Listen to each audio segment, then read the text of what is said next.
And I'm back. Greetings, everyone, and welcome to episode 7 of Freedom Alternative Interviews. I'm here with Mr. John Doe from Austria. Now, I wish things were better, but in this climate, in a country with harsh hate speech laws and many lefty narcissists come in key positions, you'll have to understand Mr. John for being discreet. So, with that said, Mr. John, you're there? Yes. Welcome to the Freedom Alternative Interviews, sir. Hello. Thank you for letting me come onto this show. All right, let's skip the formalities and go straight into the business because we'll try to cover as many things as possible within 1 hour, 1 hour and 10 minutes, not more, because we want people to actually watch and listen to this. So let's go straight into the present day Austrian politics. As far as I know, the first round of elections just occurred, and there will be the second round towards the end of this month, 22, 23 May, something like that. And also, the chancellor resigned recently. So please do provide to me and to my audience uh, a generalized overview of current Austrian politics because most people don't know anything about it. Well, there were always some bigger parties like the Social Democratic Party, which is somewhat like the Labour Party in Britain, or the Austrian People's Party, which is more conservative.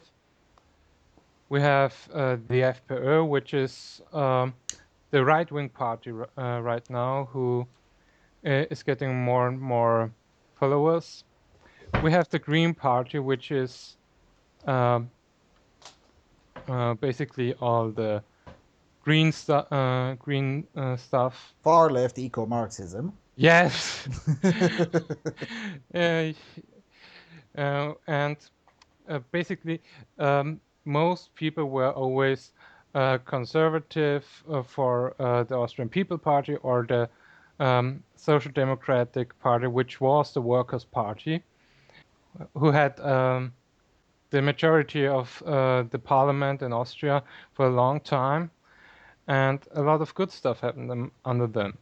So, and with the last over the last year, the FPÖ gained more and more power because of the refugee crisis, and because in the last 1 or 2 weeks before the votes, um, they SPÖ and ÖVP wanted uh, to make stricter asylum laws, which made people vote rather the more extreme parties, like the Greens, who with their candidate Van der Bellen, and FPÖ Hofer. And Let me guess, the Greens are everyone is entitled to live in Austria, and yeah, FPO is more like, hold on a second, let's at least assess the situation before making hasty decisions. Am I wrong? no, you're not. They're they're even for They're so voting rights predictable. for the refugees. So for everyone who comes into this country, everyone should be allowed to vote uh, on the higher levels. Well, I can get 100,000 of my friends to come in and change your elections, basically. I mean, it's only 5 hours by train from here to Vienna. We can rent a train and we can make FPO win tomorrow. Uh, uh, I'm only half joking, but seriously, voting rights for anyone who just happens to be in Austria. I don't know. Uh, How does that even I make don't know sense? exact. I don't really know, but um, that's what they basically propagating want to achieve in Austria. That everyone would be allowed to be in Austria and can get a lot of money from the welfare state and all this. I don't know the exactly how this will work. And there are some, but I have to say, both parties have somewhat of some mystery behind them. Um, I have to say, I'm not fully convinced by any of the parties right now. Well, isn't that the case anywhere in Europe? I mean, Yeah. welcome to the real world. I mean, if I were French, I would say, well, maybe I should vote for Front National, but then again, they're a bunch of Duginist, Putinist scum, and I don't like the anti Semitism part, but on the other hand, the rest are fully insane. So, yeah, I mean, pick your country and I'll tell you why none of the parties are convincing. So I'm not surprised to hear that it's the same thing in Austria. Now, basically explain to the audience how the electoral system in Austria works. I mean, I understand that there are two rounds, but rounds for what and how does that even work? In the first round, we had six candidates for the presidency, and if none of them get more than 50%, Mhm. we get the second round. So, um, Where only the first two enter into the race. yes. And the first two, I guess, there are the Social Democrats and the so-called right-wing party, the FPO, right? No, Van der Bellen is was the head of the Green Party, um, and he was before that he was with the Social Democrats, but then he went to the Green Party. He was the head of them, and um, they financed his um, what do you call it? His bid, his race to the Yeah, presidency. his race. Yes. I see. Tell me more about the resignation of the chancellor. I understand that something like a week ago, the chancellor of Austria resigned. Why did this happen, and what happens next after the resignation? No one really knows how this happened. Everyone thought he would stay the chancellor, going to stay in this position, and everyone was surprised because everyone was, yeah, we still go through this, even though we lost a lot of voters, and uh, well, now we are going to have a different chancellor, and some of the ministries will change. Um, What is the process? I mean, if the chancellor resigns, are there snap elections or anticipated elections, or just someone else from the same party is appointed? well, at the moment, someone from the conservative Austrian People's Party has been put into his place, and there's no extra vote for this. I mean, they could uh, they could uh, they could change. They could do another vote, but every time when someone forced another vote, um, he got some. They lost the vote, so Yeah, they so so won't so, risk it. They so won't. everyone is afraid of snap elections because they might lose it. That makes perfect sense from a tactical political standpoint. So I guess the newly appointed chancellor will be until the on-term general elections, right? Yeah, the next general elections will be in 2 years. I see. All right. Tell me about the governance system. Is the president of Austria as meaningless as the president of Germany, or does he get a little bit more power than the German president? Well, he isn't just the head of the state; he is also the head of the Austrian military. Mhm. So after every vote, he has to appoint the chancellor and the government. But I have to would have to look up all his powers. Oh, so I guess he So gets to appoint the chancellor. So it's pretty much like it is, I guess, in France or even in my own country. The mm, president is a little bit more involved into the local politics than the president of Germany. Because in Germany, as I'm sure you yes, know, the president is essentially decorative. I yes. mean, nobody, I don't know to this day who the German president is. And I try really, really hard to remember, and I forget in like half a second. Same goes for Hungary. I know who the prime minister is, but I have no idea whatsoever who the president is, and never did. Do you know who's the president? Who was the president for Austria the last 12 years? No. Still not important enough. Yeah, but at least he gets to appoint the government, and I guess he also gets to dissolve the parliament Yeah, if things go really messy. So you know, yeah, he in can do this that. in this regard, he's already slightly more important than the German president. All right, let's go a little bit through the culture of the country because, as we've talked amongst each other before we started this interview, there are a little bit some. There is a little bit of friction within the Austrian society. You know, the country is majority Catholic, therefore prone towards a little more of a socially conservative view rather than a full blown Swedish view of life. But on the other hand, for a very long period of time, the populace tended to vote for the left, or what I would say the far left, because they're all extremists. The moment you advocate theft, you're extremist.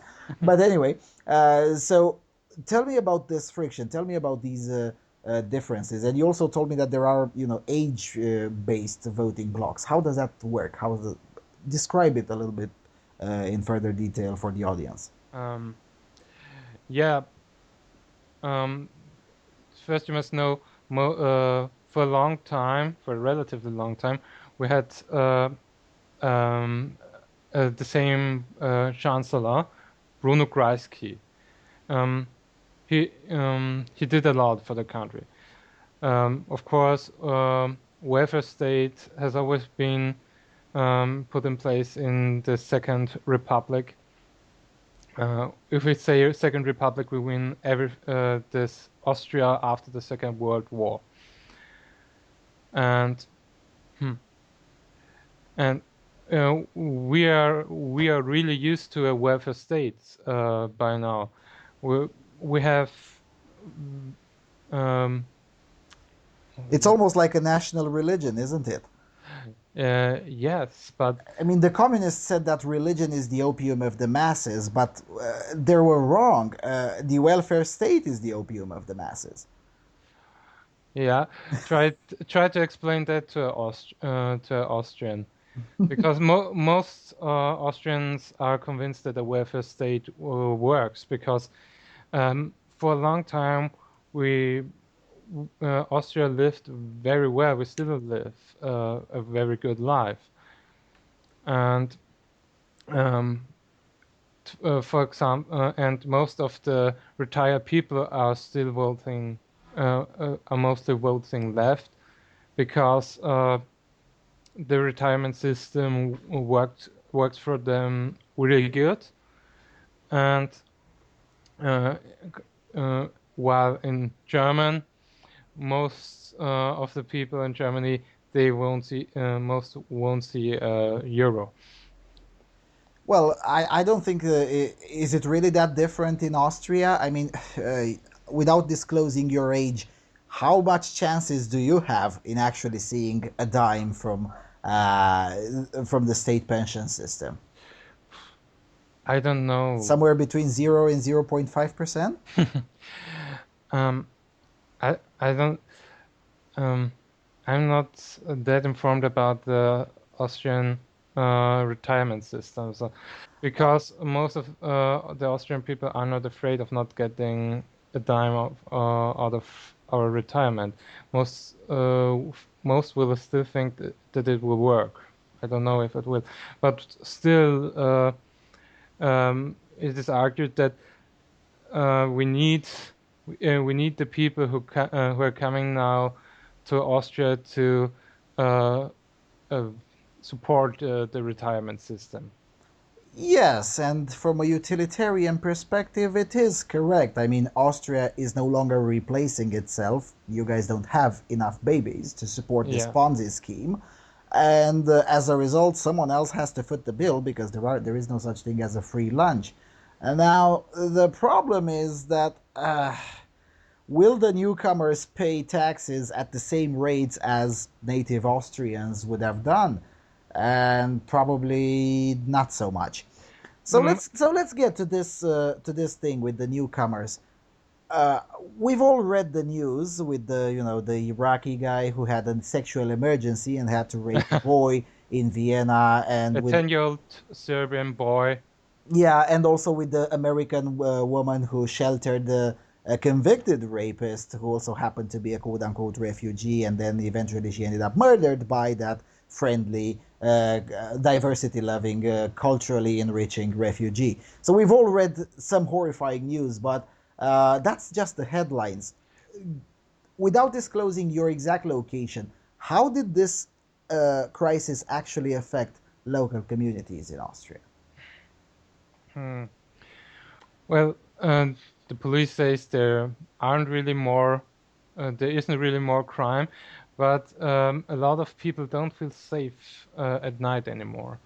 I well, uh, For instance, uh, I let me help you with this. For instance, I've read a report that said that the Austrians quite literally emptied up the gun stores in order to at least increase their oh, feeling of safety. Is that even true? And if it is, has it helped? hmm.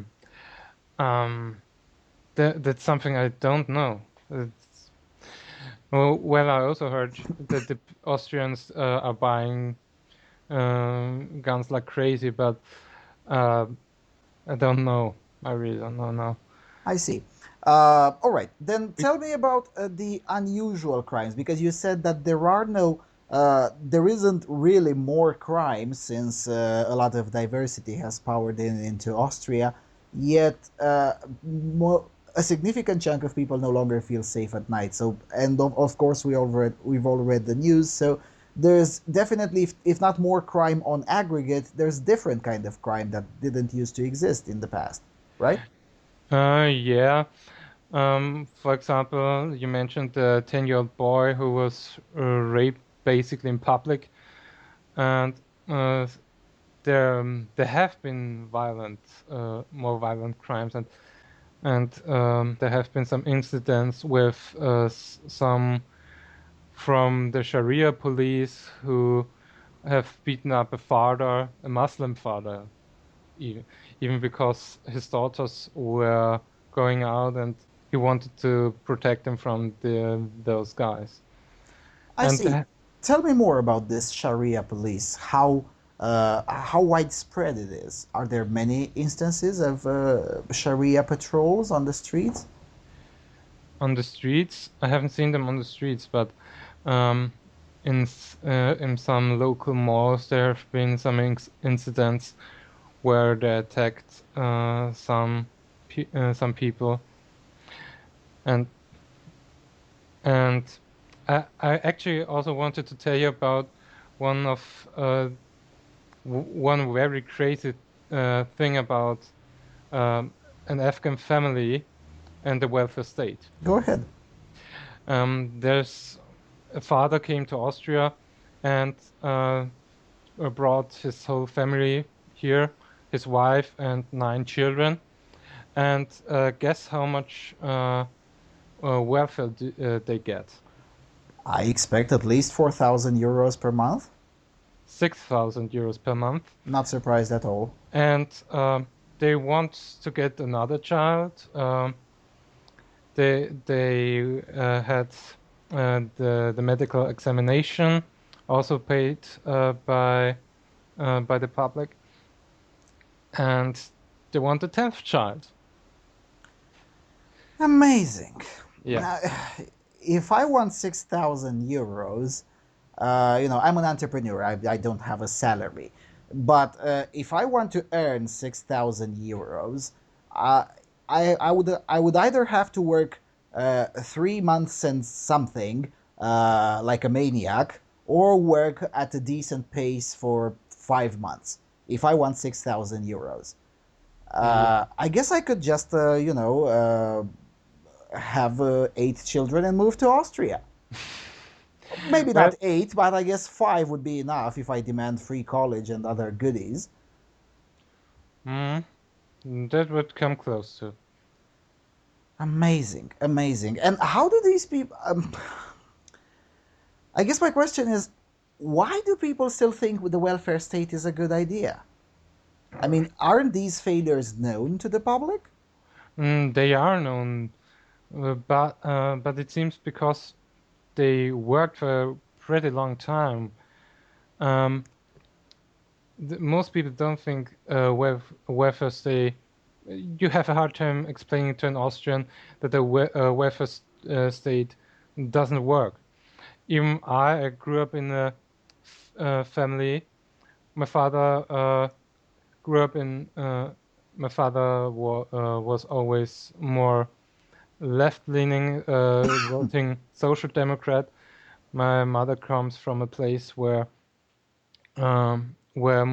the more conservative Catholic-leaning people are living, uh, voting for the Austrian People's Party, and even they think that the welfare state is a good idea. And I also grew up with this idea, and it's hard. Sometimes it's hard to see that it doesn't work. I can understand that. It's a Uh, powerful drug, isn't it? yeah, Yeah, and it's. even Go ahead, please. even even if the people um, the the FPÖ doesn't completely support the welfare state. Well, they're not really that right wing that they're completely for giving the welfare state completely away. Um, they don't do not support the uh, make letting it grow even more.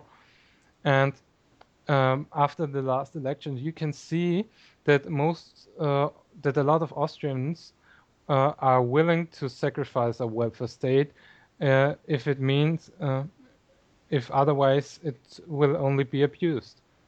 Hmm. Hmm. So I guess some sense is coming back in a way. It's very hard. I will presume that for the viewers, which are mostly libertarian, right-leaning libertarian, it's frustrating to hear from an Austrian that the fatherland of the Austrian economics is filled with people who don't understand that welfare state is a bad idea.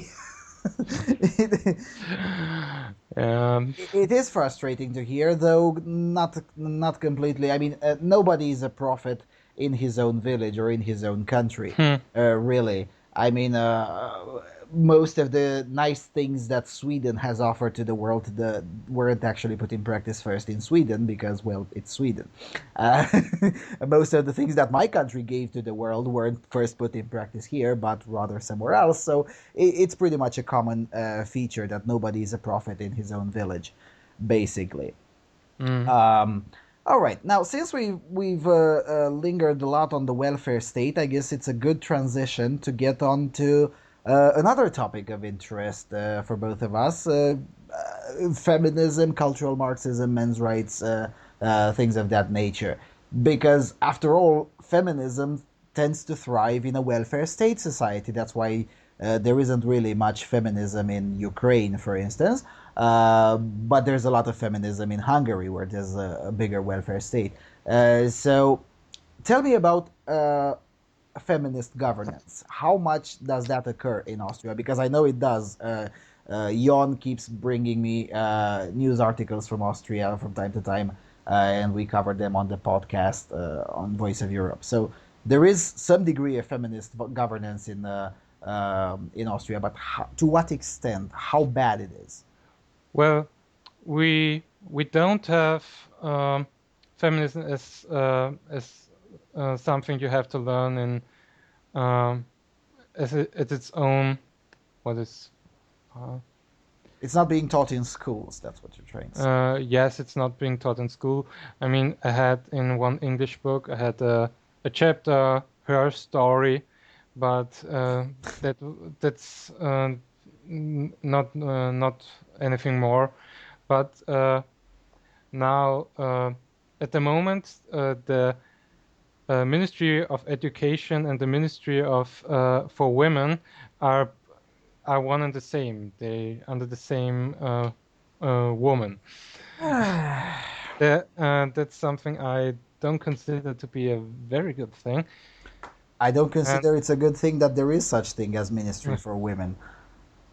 What is the complete title? Do they have some retarded title like in Britain? In Britain is the Ministry for Women and Equalities, which sounds to me like Ministry for White People and Combating Racism. But anyway, what is the complete title of the Ministry for Women in Austria? Uh, mm, Ministry for Education and Women, nothing else. That's very interesting. So I guess there is no gynocentric bias in classrooms. Sarcasm. So, Yeah. since she got this combined, the Ministry Against Men and Ministry of Education under the same umbrella, uh, what educational reforms have been undertaken, if any? Well, trying to get more women into technology, of course. We have special schools, for example, who are uh, for educating young people into technology into the technology Into the field. STEM fields, I guess, science, Yes. technology, engineering, mathematics, whatnot. But it's for young people or exclusively for young girls?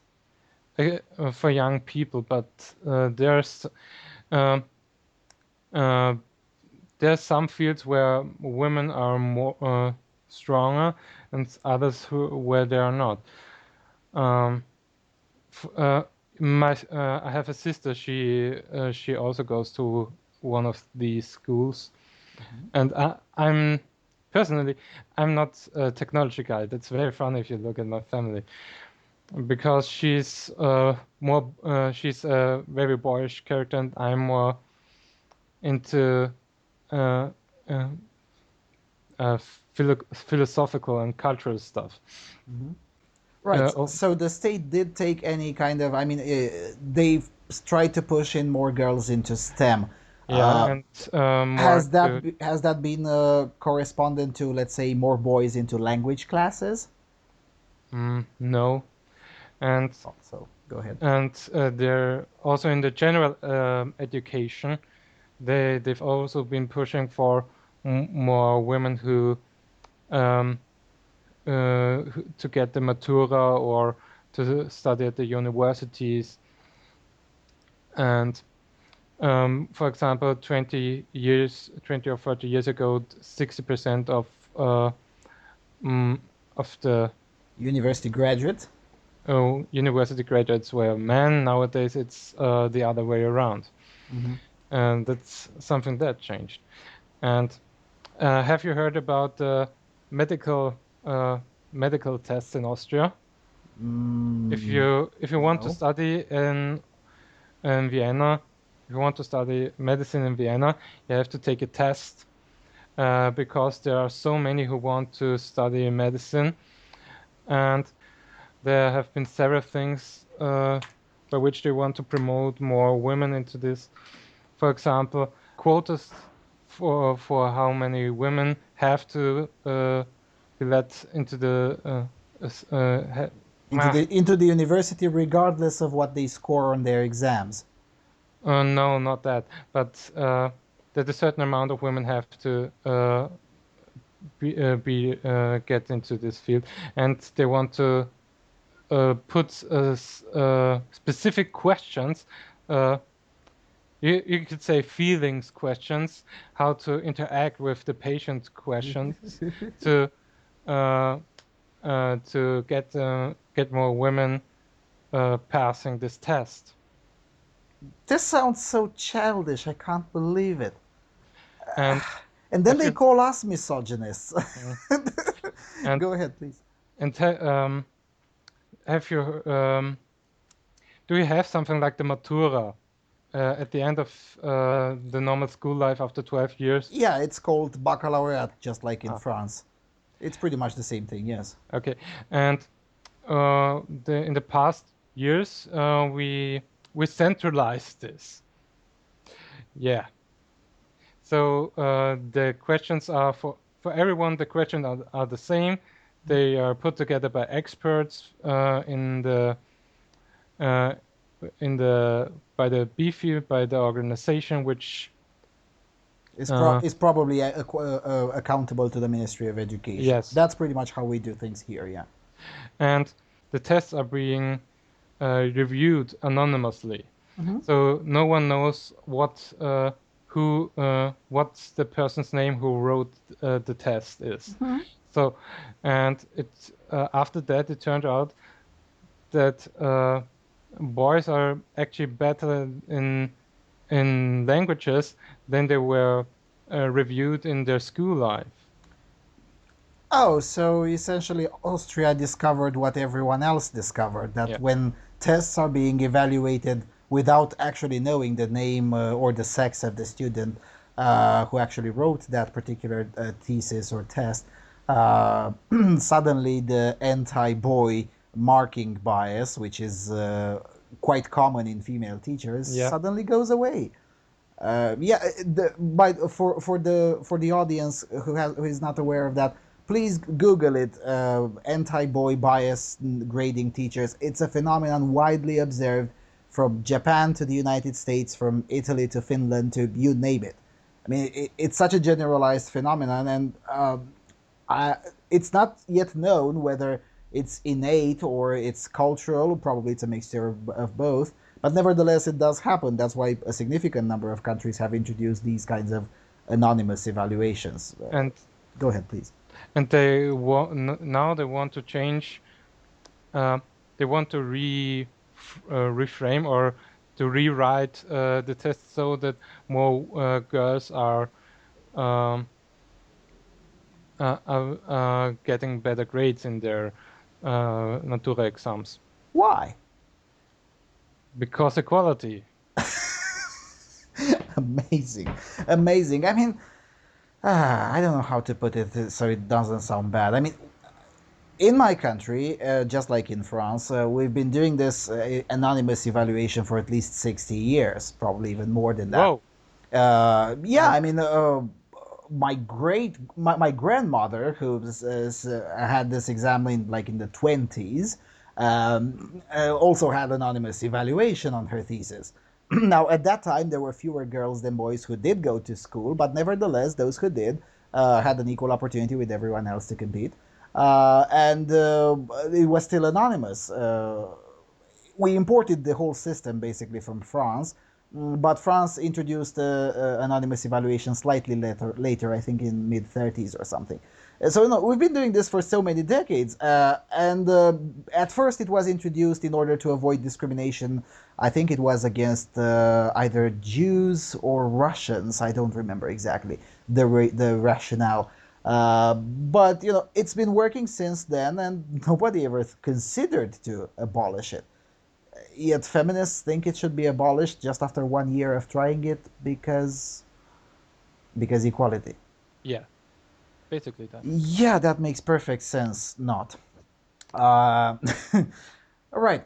And Uh, it Go ahead, please. and I want to tell you a story about another student at the university who is studying geography, and guess what he had to do for geography? Feminist geography. How's that working? Please tell me more. Um, Basically, men have prevented women from. Um, I have to look it up again. Um, Please do look it up.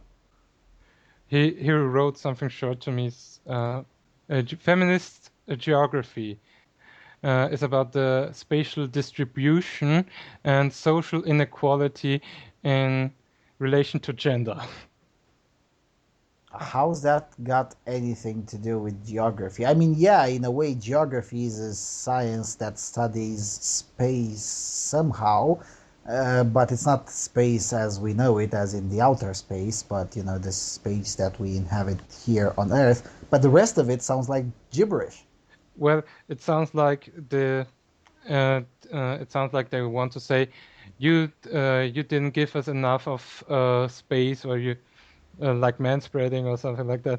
You didn't give us enough space. You didn't give us enough land, so we want more now. It's If I am to be particularly nasty and take them on their argument, I would say women already occupy more space than men because women are 51% of the global population. And I guess in Austria is like 52 or 53%.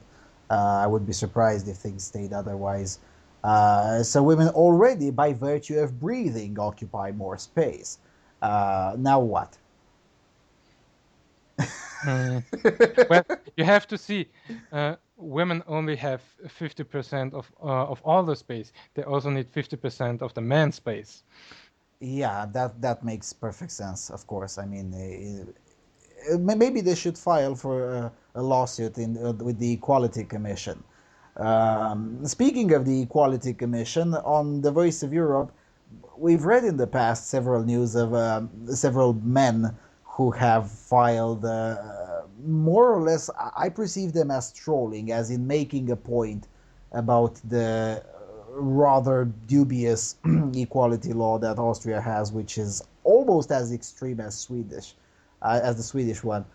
Basically, I remember reading a story with a guy who filed for discrimination because a bar owner wanted only waitresses and didn't employ him, who was like in his 50s, and didn't employ him as a waiter because he was a man. Uh, how frequent that do these happen, and how bad is in practice this equality law under which that aforementioned Uh, equality commission functions? you could mean the Gleichheitsgrundsatz. Probably. Yeah. Well, it is put in place in the universities, of course, and the uh, the Green Party wants it for the National Assembly, for the Parliament. But as long as it's not in the Parliament, I don't think it's that problematic. But still, it can lead. It is in some ways problematic.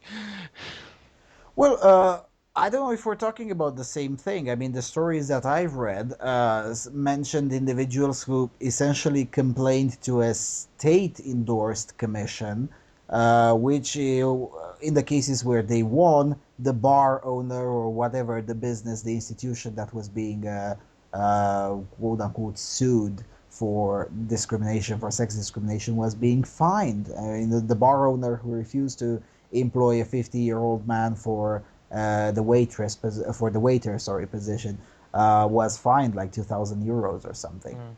So that's what I mean. Maybe we're not talking about the same thing.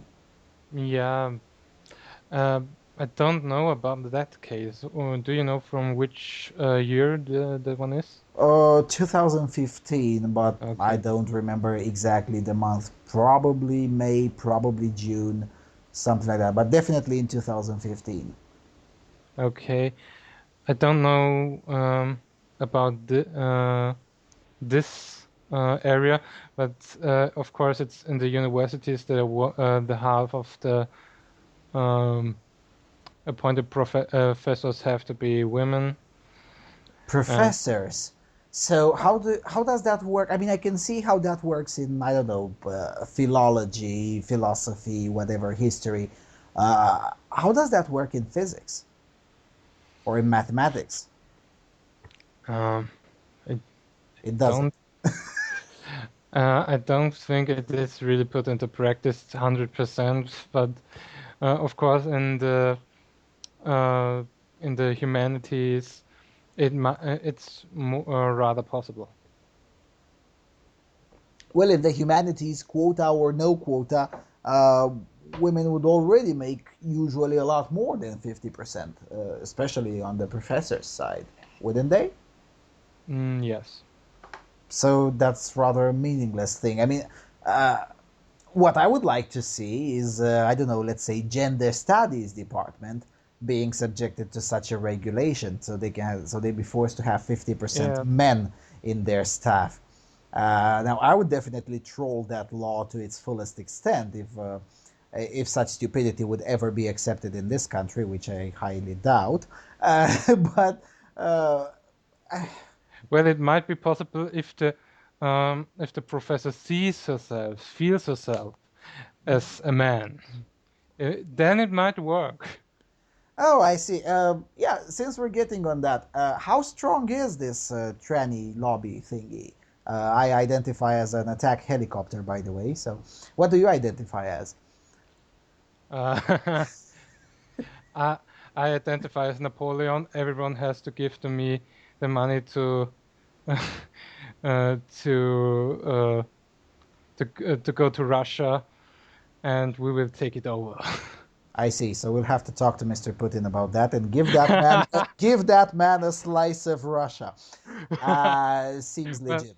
Go ahead, please. uh, as you sure know about Conchita Wurst, uh, it's becoming more and more present. Um, but it's we didn't start. We are not at the point where we have to uh, build extra toilets for them. Oh, so you're not yet at full Macintosh level. By the way, This even since go ahead, please. in this area we're not at this. We're heading towards it, but we're not completely there. So you're not at the full Macintosh level. That's great. By the way, since you mentioned Conchita Wurst, how much of an impact did that have on the cultural buzzwords, on the how should I formulate this? Basically, on the chattering class, did the press started behaving differently? Did the bloggers start behaving differently? Did the opinionators start behaving differently? Well, Austria was just glad that we finally won again the Eurovision Song Contest. Yeah, That's because it's the been 60 years since last time it yeah happened, yeah? yeah. I don't really think so that this really changed. Hmm. Oh, so nobody cared about the tranny politics. We're like, yay, finally we win again. Yeah, you could say that, I but see. I don't really. That's the only thing we were proud. We were glad that it happened again. But uh, uh, I've been seeing some older men who were dressing like women in the last few months, but I don't think there's been a big change because most of the press in Austria are also financially supported, at least partially, by the state, and our public broadcast is also owned by the state. So the transition, if there was a change, it might be slow and gradually, so that I really didn't see it, and there's no real big change being seen. But Mhm. a lot of smaller changes you don't really notice over time. I see. The reason I'm asking this is because after Ukraine's recent victory, I was reading the Ukrainian press recently, and by recently I mean yesterday and today, because I also earlier this day I videotaped a video about Ukraine's victory. We'll publish that, I don't know, tomorrow, whatever. And I was reading the Ukrainian press, and a significant chunk of the press was treating the subject of the Stalinist deportations from Crimea at lengths. A subject that was pretty much a topic that was pretty much ignored until a week ago, basically. And here comes this Tartar chick representing Ukraine, wins the competition, whatever, with a lot of butt hurt to be accompanied with, because obviously all the Russian tears started pouring. Uh, and then the press started treating this topic a lot more seriously. The events in 1944. So also a similar thing happened with other rather charged victories. For instance, in Finland, when Lordi won the competition, suddenly the mainstream press was interested in the metal culture in the country. As if there's something new to be discovered. Finland has been having a thriving metal scene for decades, and the mainstream press didn't even realize it exists. So that's why I'm asking whether there have been Oh, any kind of changes of any sort in the attitude of the press after the Conchita Wurst moment. well, of course, there have been more things about the transgender movement and other things. Um, but the changes might be so small and happening over time that you don't realize it at first. I see. It makes sense. I mean, that's how you brainwash a population. You essentially boil. You don't boil the frog because it might jump from the pot. You just gradually increase the temperature of the water, and by the time the frog realizes it's being boiled, it's too late. So it makes perfect sense, especially once you told me that a significant part of the press is at least in part supported by the state, which is a mistake, and that's pretty much the same thing as it's happening in Sweden, and it's killing the freedom of the press. But I guess that's not a rather important topic. You've told me before the interview that free speech in Austria, forget about it, right? Um, in some cases, yes. Yeah, well, welcome to Europe, folks. All right, let's shift gears a little bit, and tell me about, if you know, uh, about the family courts in Austria. Is divorce rape, as I like to call it, uh, are those gruesome cases that we sometimes read from the United Kingdom or from Spain or from the United States, uh, are that kind of cases common occurrence in Austria, or is the Austrian family court system a little bit more, let's say, humane or less insane? Well, there are some cases where I thought that's just crazy. I remember a case where an expert, which was appointed by a judge, said that it was a bad idea to give uh, the child to the father because when the father came into the room, um, the child was holding a dolphin in its hand, and the dolphin's tail was showing at the father, and the expert came to the conclusion that there might be uh, sexual abuse in this case. That has been a long time ago. I think about 10 years, Holy Christ. and Uh, that yeah. I know from some people that um, sometimes it can be humane. Sometimes it can. Um, I have an aunt who is divorcing now for the second time, but that haven't been uh, her divorces haven't been uh, really Been uh, rather amicable instead of nasty and adversarial. yes. Maybe it's also because she isn't a really a bad person, but there are also cases, for example, at the moment, a case in St. Pölten where um, the jury is always delaying the court for the decision. I might be too young to know more about this. I see. Now, what you described there with the dolphin reminds me of the excesses of the Norwegian Barne Vernet. Now, I don't know how much you know about that, but basically, Barne Vernet is a partially state owned, partially private corporation with stocks. I mean, you can some individuals, and they're not publicly owned, but some individuals have actually literally bought stocks into that corporation, which whose business is to essentially sell children. Uh, and it's a very thriving business, by the way. And in order to sell children, well, they have to acquire children. And how do they acquire? Well, allegedly from abusive families. And because there is an incentive to, essentially find as many abusive families as possible, some rather ludicrous things have occurred, such as, for instance, a child was a grandmother. No, sorry, yes, a grandmother was deemed unworthy of holding the custody of her nephew after his parents had died in an accident because she's too old. She was Well, 56. She was 56 years of age, so, and the boy was 12. So there was 100% chance that the granny would still be alive by the time he would turn 18. mhm. Definitely. I mean, she was only 56. She was supposed to work until 67, for crying out loud.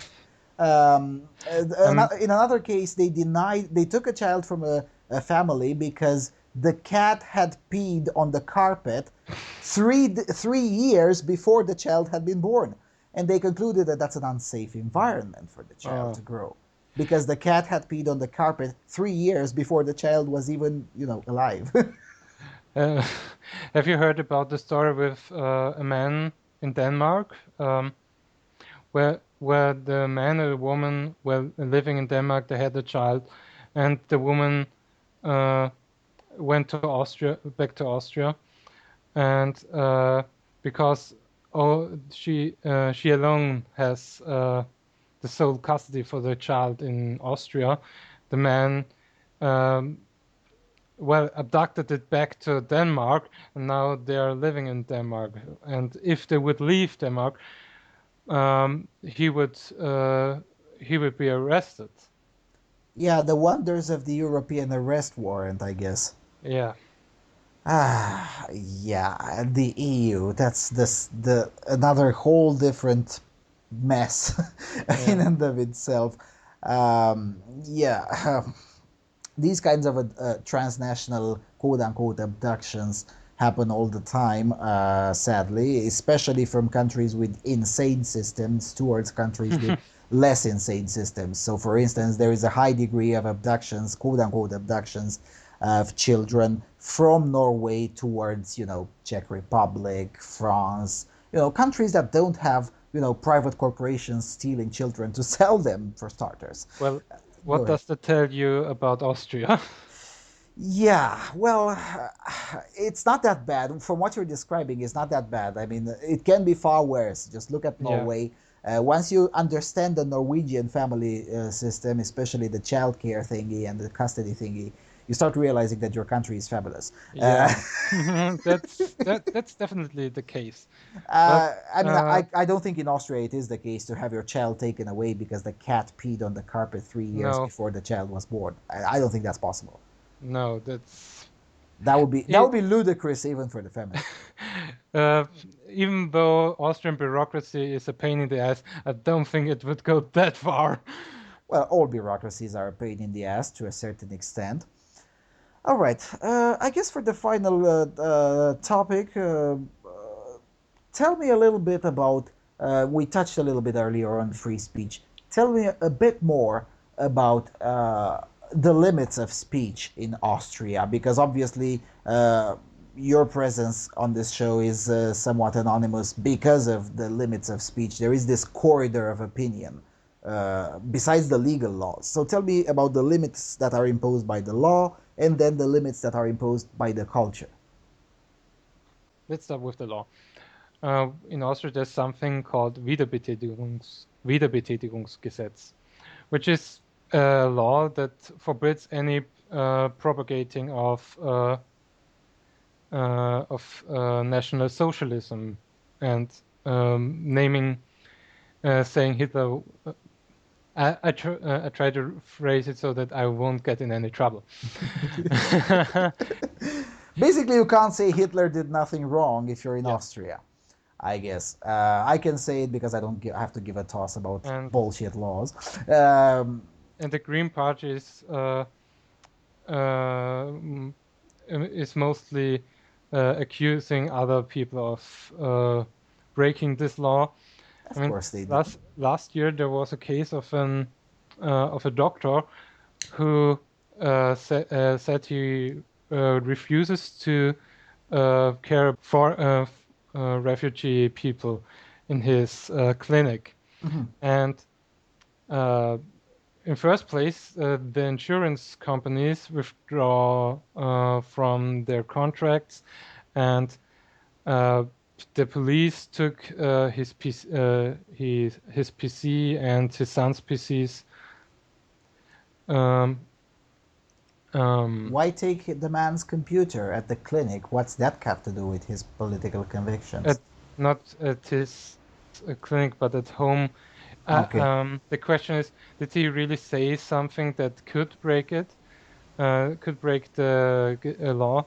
And he also wanted to become the president himself for a short amount of time, but he didn't get he didn't get enough Unterschrift The minimum signation. signatures. Signature. He didn't. Yeah, I guess probably in order to become president, you need a certain amount of signatures, like 10,000 or hundred And thousand. and did even took his son's laptop, which were full of matura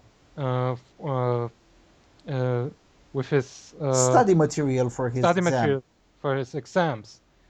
Yeah, and that's the point where I question myself: Is that can you really do that without saying that you're not in some way a dictator? Yeah, that's what I never understood about these. Now, there are a lot of problems with these quote unquote anti Nazi laws. I mean, it is a bad thing to promote National Socialism. Okay, fair enough. But I guess it's not illegal to promote international socialism, i.e., Soviet communism. I guess that's okay, right? Yeah, socialism is okay. So I guess if I wear a T-shirt with Stalin on Vienna, I won't be arrested. No, But if I wear a T-shirt with a swastika, even if it's a Hindu swastika, I might be arrested. you not just might be arrested, you're gonna be arrested. Depends who sees me, I guess. Yeah, okay. But that's what I never understood. I mean, if you can steal, because sorry, I can't make this distinction. Oh, it was a state-approved confiscation. No, it was theft. If you can steal the laptop of my son over something that I did at my workplace, at my clinic, not at home, but at my clinic. So you come and raid my home and steal my computer and my son's computer. Uh, how's that a free country? Sorry for asking it so bluntly, but Yeah, it's okay.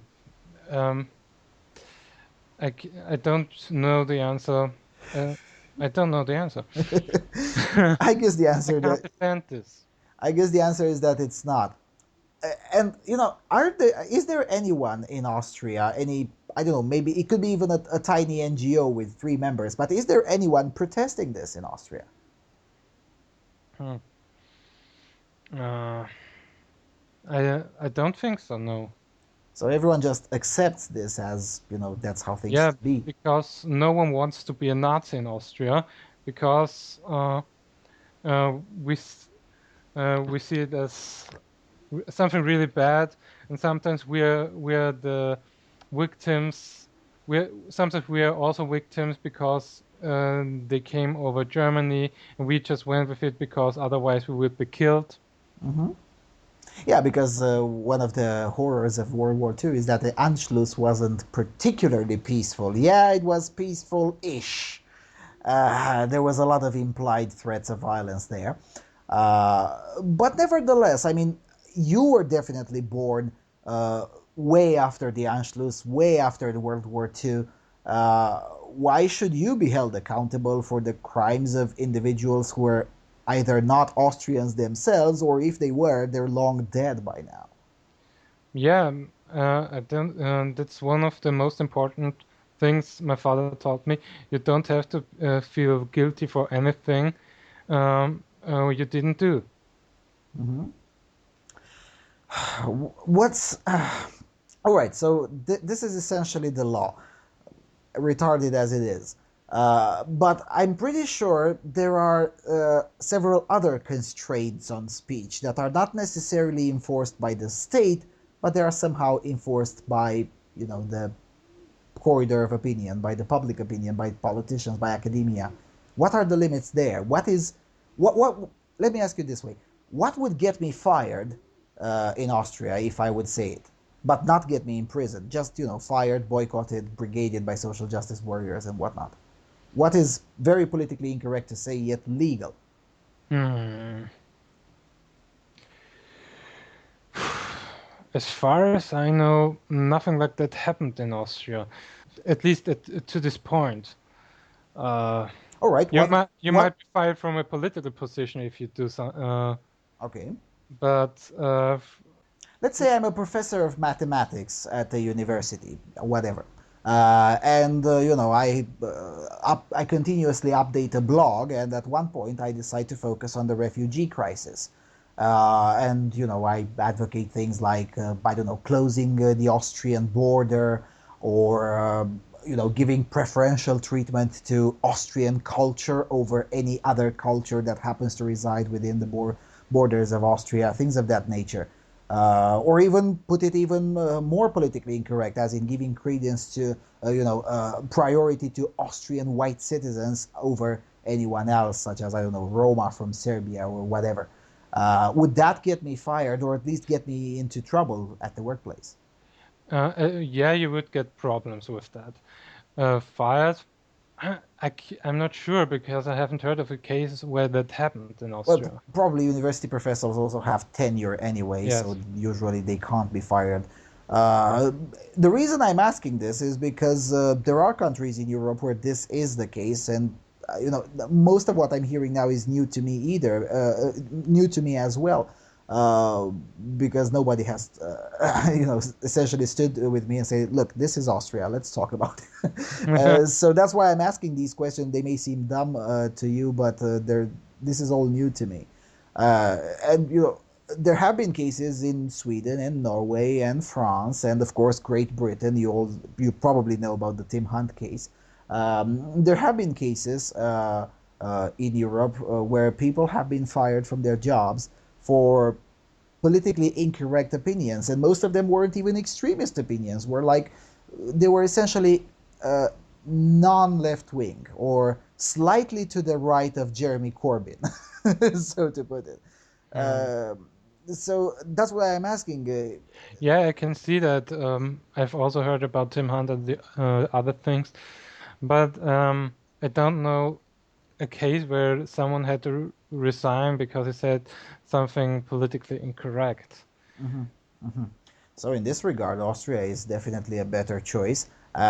For instance, in Germany, I don't know a case of being fired either in Germany, but there was a case where the Trotskyist student union at the University of Berlin, I think, they brigaded and boycotted and shouted down lectures of a professor because the professor only presents the white European Eurocentric position or something to that effect. His lecture was about European culture and civilization, and of course he would present a Eurocentric Okay. position in his lectures, which, by the way, weren't mandatory. You could choose not to go to his lectures. Mm. Yet for some reason they brigaded him and petitioned the university to have him suspended, fired, whatever. To their credit, the university basically told the social justice warriors to go fuck themselves. Uh, Good so. the professor was a little more kind than the administration and said, "Look, I understand your concerns. Let's have a panel. Let's have a debate. You present your ideas, I present mine. We put them up to the public and we debate them. Like civilized people do." And lo and behold, of course, the Trotsky Student Union refused to debate because I guess that would violate their safe space or something.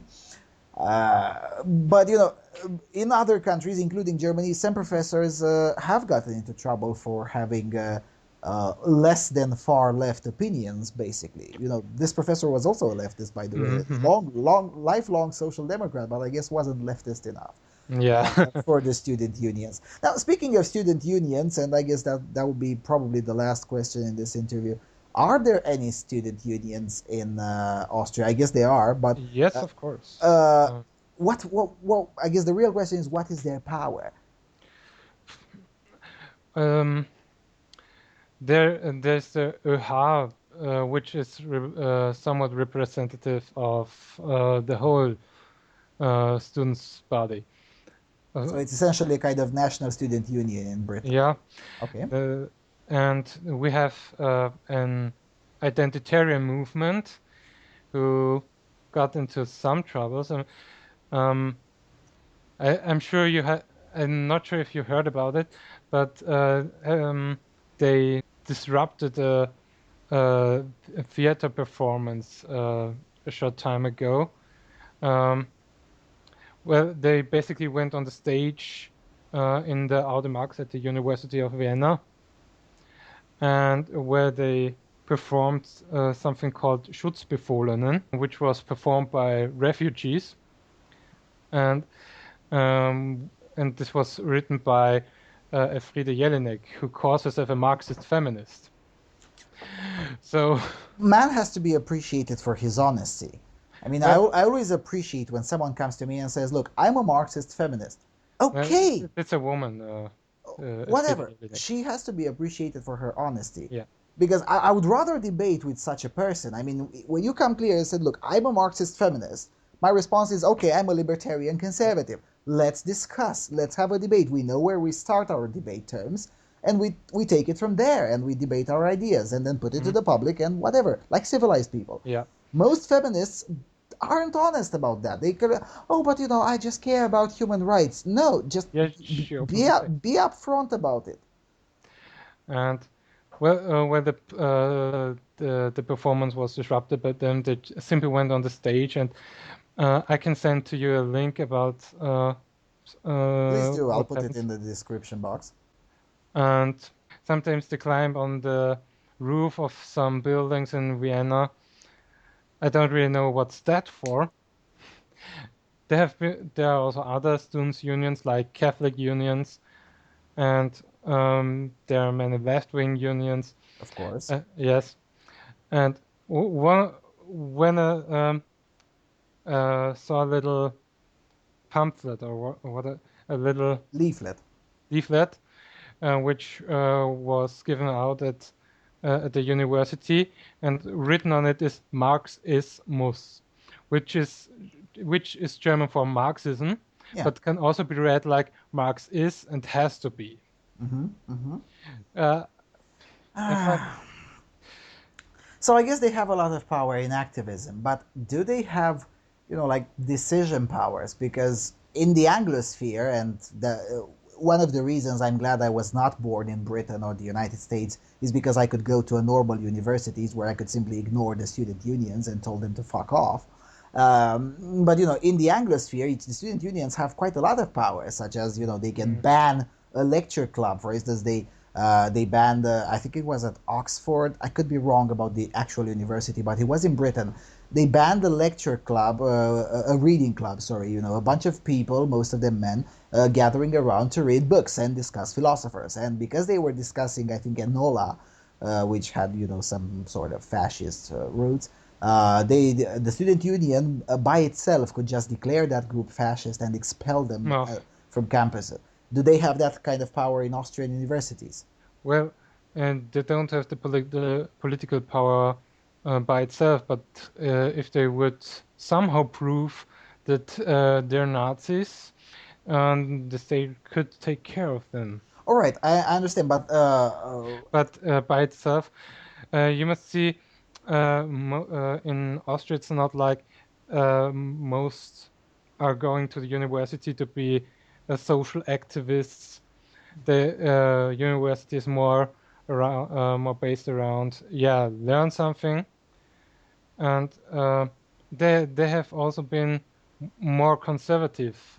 Um, there were also more conservative people in the higher administration. administrations, but I think it's we're basically at the start where everything gets more and more left wing. It's not as extreme as in the Anglosphere, but it's at the starting point.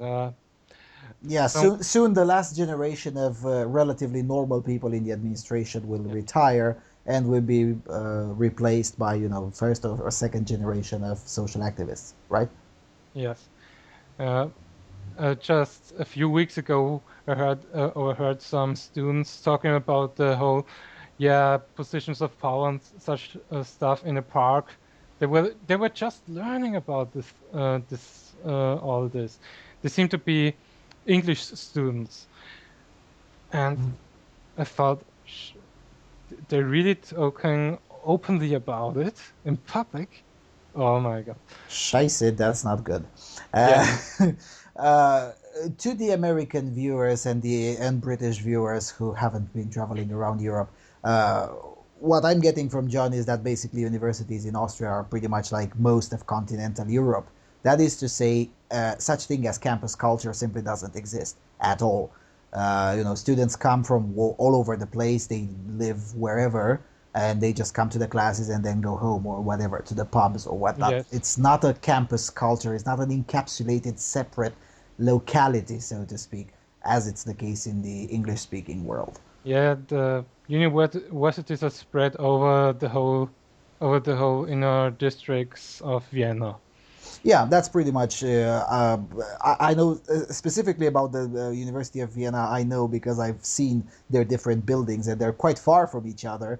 Yes. And Yes. sometimes you have to take the bus to get to the next class Yeah. and through the actual city. So there is no safe space, no campus, nothing of that nature. It's just classrooms upon classrooms in various buildings Mm. around the town. That's essentially the continental European way. That's the same way they are here, the same way they're in France, the same way they're in Hungary, uh, or Germany for that matter. So I guess this kind of way of organizing universities like we have in continental Europe, that may actually be a good thing. It may prove to be a good thing in the future, because whilst they are learning about these structures of power and whatever nonsense, without the campus culture to ferment it, it may not actually get that powerful as it did in the English speaking world. There's actually something very interesting about that. Um, we the University of Vienna is celebrating 650 years uh, anniversary, and I learned that the main building was built where it was built at the Ringstraße. The around the inner city was a wall to defend against the Turkish people, Mm-hmm. and where there was the wall and was some free space, the Glacis, and there's now a big street. And the reason why the main building was built there was because the students couldn't gather there. Um, in America and other universities where there are big places in front of the main building, you could easily uh, talk to people into your political uh, agenda. In Vienna, you cannot do that in front of the main building. That's so that prevents that prevented some revolutions. That's something we learned from the French Revolution.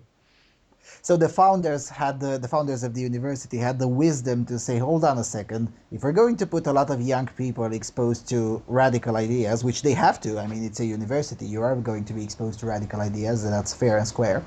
We're not going to want them rioting, so let's put it somehow that they can't physically. Hmm. It's not that someone bans it, you just cannot do it. I mean, where the hell would you gather? And yes, I know the space you're talking about, I've been there. And yeah, it's quite hard to organize a protest there. Nice, you were there. Um, yeah, so they learned from past revolutions. Yeah, once you see the king, the queen being beheaded in France, well, you get some lessons from that and say, oh, hold on, we don't want that shit here.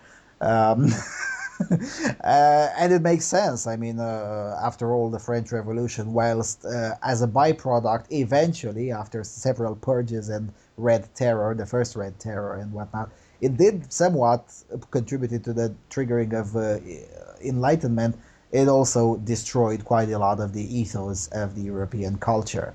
Um, this whole emphasis on let's tear down anything traditional and whatnot. That's a very childish impulse.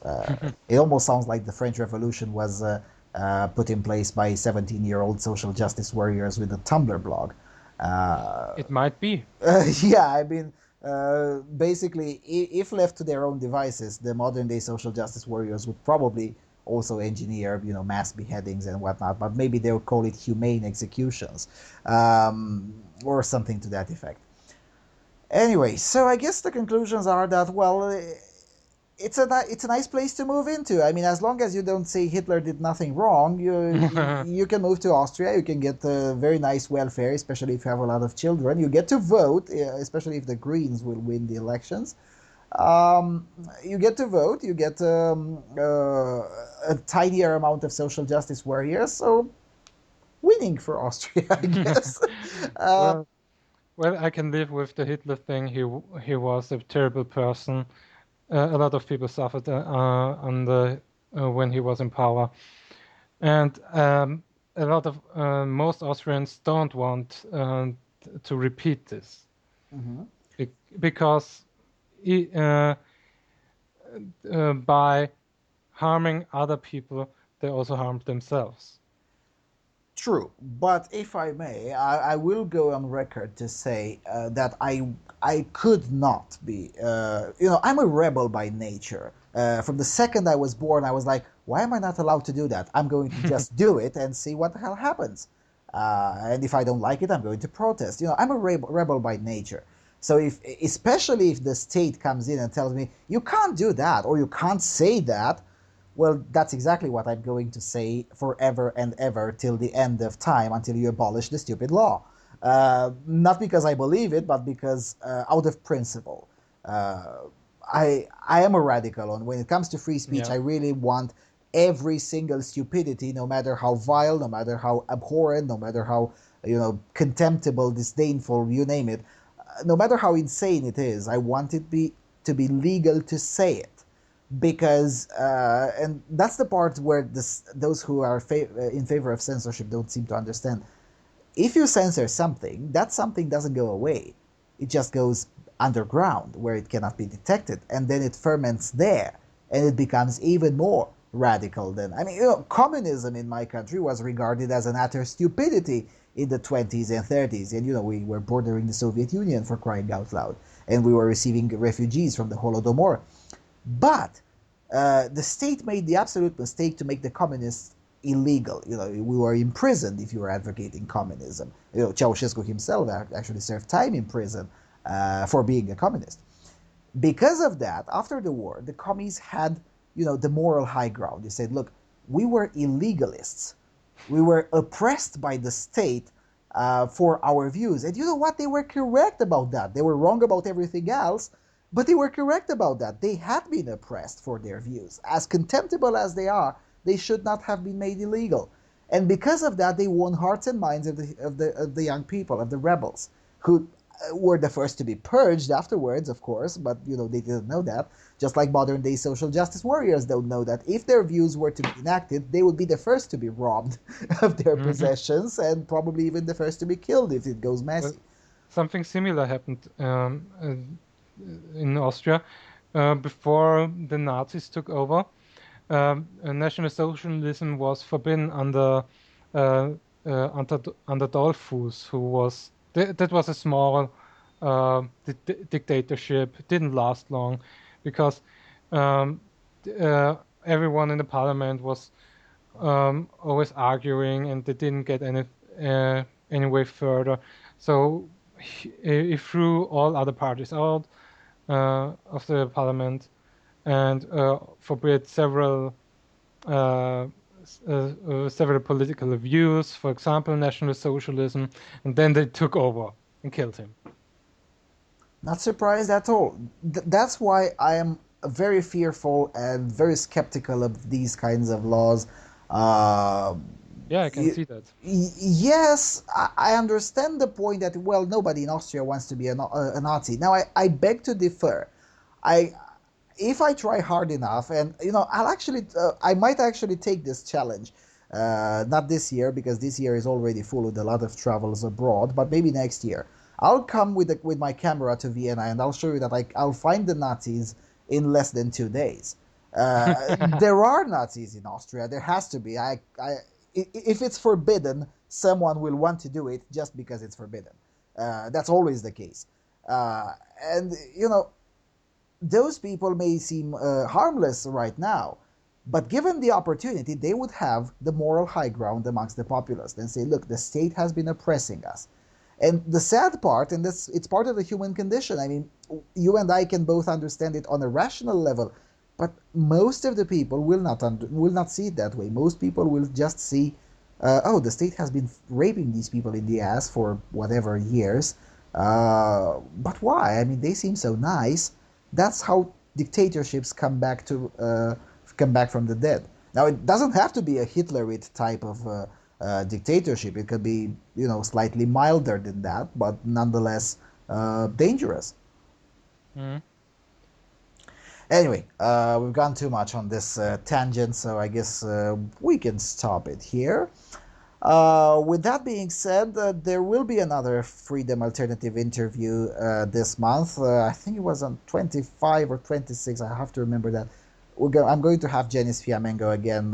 Oh, It's going to be absolutely fabulous. Uh, I can now, see that she's a very good person.